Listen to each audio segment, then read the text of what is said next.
ከትዳር ፍቺ ላይ ለማስማማት በሚደረገው ጥረት የሴቶች መብት እንዳይጣስና ለአስፈላጊ ጫና ውስጥ እንዳይገቡ ጥንቃቄ ሊደረግ እንደሚገባ ተገልጿል። የተገለጸው የኢትዮጵያ ቤተሰብ ፍትህ መምሪያ ይፋ ማድረጊያ መርሃ ግብር ላይ ሲሆን መምሪያው 5 የሚሆኑ ዋና የተጋቢዎች ግጭቶችን የሚመለከቱ ጉዳዮችን ያካተተ መሆኑም ተነግሯል። ሀና አብደታ በጉዳዩ ላይ ተጨማሪ አላት። የኢፌዴሪ ህገ መንግስት ቤተሰብን የማህበረሰብ ተፈጥሯዊና መሰረታዊ አንድነት በማለት እውቅና በመስጠት በመንግስት ጥበቃ የሚደረግለት መሆኑን ይደነግጋል። በ1992 ዓ.ም የተሻሻለው የቤተሰብ ህግም በፌዴራል ስልጣን ስር በሚገኙት አዲስ አበባና ድሬዳዋ ተፈጻሚ ሲሆን የክልሎች የቤተሰብ ህጎችም በትይዩ ተፈጻሚ ይሆናሉ።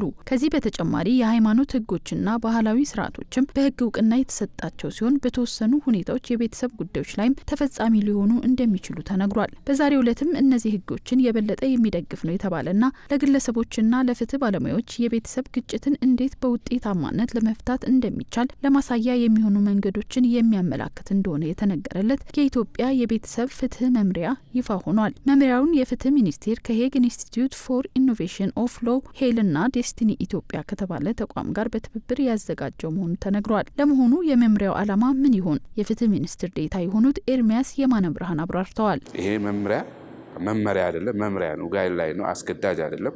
አጠቃላይ የቤተሰብ ፍትህ ከማስፈን አንጻር የራሱ የሆነ አስተዋጽኦ ይኖራል ተብሎ ነው የተዘጋጀው። ማንኛውም ሰው ማንኛውም አካል እንዲጠቀምበት ተደርጎ ነው የተዘጋጀው። በተለይ በዚህ ጉዳይ ላይ የሚሳተፈው አካል በህብረተሰቡ ለጠበቆች ወይም ለዳኞች ወይም ለህግ ባለሙያዎች ብቻ ተብሎ የተዘጋጀ አይደለም። ህብረተሰቡ እንዲጠቀምበት በዚህ ሂደት ላይ በአስታራቂነት፣ በአስማማኝነት፣ በዳኝነት፣ በጠበቃነት በሌላ መልኩ የሚሳተፉ አካላት ስራ ላይ እንዲያውሉት ታስቦ የተዘጋጀ ነው። ዓላማውም በአጠቃላይ እንግዲህ ፍትህን ማስፈን፣ ህብረተሰብ ተኮር ፍትህ አገልግሎት እንሰጣለን ብለን እናስባለን። እንደ ፍትህ ሚኒስቴር ራያችንም ዓላማችንም ይሄን ነው። የቤተሰብ ፍትህ በፍርድ ቤቶች ከሚታዩ ጉዳዮች ውስጥ 11% ድርሻ እንዳለው የሄል ብሔራዊ የፍትህ ሁኔታ ጥናት እንደሚያመላክት የጠቆሙት ሚኒስትር ዴኤታው ይህም በሀገሪቱ ከሚከሰቱ የፍትህ ችግሮች መካከል 4ኛ ደረጃን እንደሚያሳይና ይህ መምሪያም በ5 ጉዳዮች ላይ ያተኮረ መሆኑን ገልጸዋል። በፍርድ ቤት ከሚቀርቡ ክርክሮች ጉዳዮች ውስጥ 11% የቤተሰብ ጋር የተያያዘ ነው። እንግዲህ የቤተሰብ ጋር የተያያዘ ስንላቸው በዋነኛነት 5 ጉዳዮችን ይመለከታል። ሌሎችም አሉ። እንደው ዋናዎቹን ብናያቸው ከቀለብ ጋር፣ ከፍቺ ጋር፣ ከልጅ አስተዳደግ ጋር፣ ከልጅ ጉብኝት ጋር፣ ከንብረት አስተዳደር ጋር፣ ከፍቺ በኋላ ያለው የንብረት ክፍፍልን ይመለከታል። እንግዲህ በዚህ ውስጥ ብዙ አካላትን ያሳትፋል። እነዚህ ዋና ጉዳዮችን በተመለከተ በመምሪያው የተቀመጡ ምክረ ሀሳቦች መኖራቸውን የጠቆሙት የጥናት ኮሚቴው ኤክስፐርት ንጉሴ አፈሻ መምሪያው የቤተሰብ ጉዳዮች ፍትሐዊ፣ ግልጽና በሁሉም ተደራሽ በሆነ መልኩ በቀላሉ እንዲተገበሩ የሚያስችል መሆኑን ገልጸዋል። በመምሪያው ውስጥ ከቀለብ ጋር በተያያዘ ምክረ ሀሳብ መቀመጡን የጠቆሙት ኤክስፐርቱ በቅርቡ የወጡ ጥናቶች ቀለብ ለሚስትም ያስፈልጋል የሚል ሀሳብ ሲያቀርቡ እንደሚታይ ገልጸው ፍርድ ቤቶች ይህን መወሰን እንኳን ባይችሉ ድጋፍ መደረግ የሚቻልበት ሁኔታ እንዲመቻች ሀሳብ መቅረቡን ጠቁመዋል። እድሜዋ ለስራና ለትምህርት ባልደረሰበት በደንብ ስላገባች ከዛ በኋላ ወደ ማርኬቱ ልውጣ ብትል ሊቀጥራት የሚችል ኢንቫይሮንመንት የለም። ስለዚህ ምን ይሁን? ስለዚህ ሜንቴናንስ ልታገኝ ይገባል አይገባም የሚለው ክርክር የሚመጣው እንደዚህ ሰርከምስታንስ ሲሆን ይሄን በሚሆንበት ሰዓት የዚህ ጋይድላይን አንዱ የሚያስበው ምንድነው?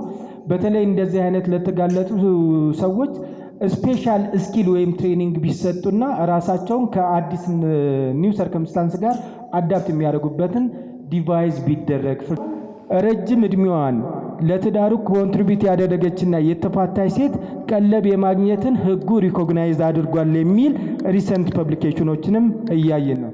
ስለዚህ በትዳር ውስጥ አሁን ፍርድ ቤቶች ይሄን አይቀበሉም፣ ይታወቃል።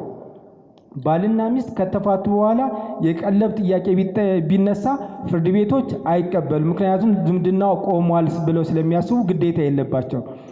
እሱ ከሆነ ግን ያ አንቀጽ መስተካከል አለበት። ከዚህ በተጨማሪ ከፍቺ በኋላ ልጆች ማን ጋር ይሆኑ በሚለው ላይ ምክረ ሀሳብ መቅረቡን የጠቆሙ ሲሆን የንብረት ክፍፍልና ንብረት ማስተዳደር ላይ ምርጥ ተሞክሮች በሰነዱ መካተታቸው ተነግሯል። በዚህ የኢትዮጵያ የቤተሰብ ፍትህ መምሪያ ውስጥ የቤተሰብ ግጭትን ለመፍታት ከአማራና ሲዳማ ክልሎች እንዲሁም ከአዲስ አበባ ከተማ አስተዳደር የቀረቡ ምክረ ሀሳቦችና የተወሰዱ ምርጥ ተሞክሮች ጠቃሚ ቢሆኑም በተለይ ትኩረት ሊሰጣቸው የሚገቡ ጉዳዮች መኖራቸውን በመጥቀስ በመድረኩ የተገኙ ባለድርሻ አካላት አስተያየታቸውን ሰጥተዋል።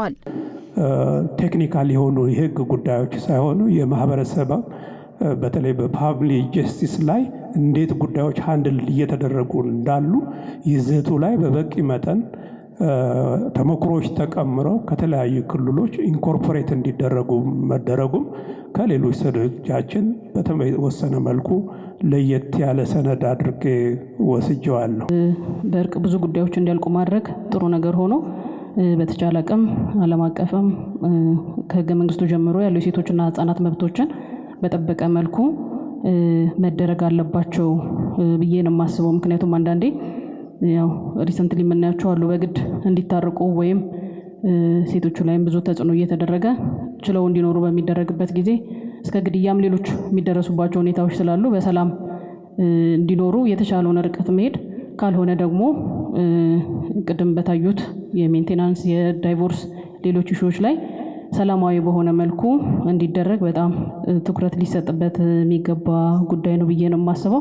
መምሪያው ለሁሉም ለሚመለከታቸው አካላት ተደራሽ እንዲሆን መስራት እንደሚገባም ተሳታፊዎች ሀሳብ ያቀረቡ ሲሆን የግንዛቤ ማስጨበጫ ስራዎች እንደሚያስፈልጉም ጠቁመዋል። መምሪያው ሲዘጋጅ ከተለያዩ ባለድርሻ አካላት የተውጣጡ ባለሙያዎች እንደተሳተፉበት የተገለጸ ሲሆን መምሪያው ይፋ በሆነበት ወቅትም እውቅና ተሰጥቷቸዋል።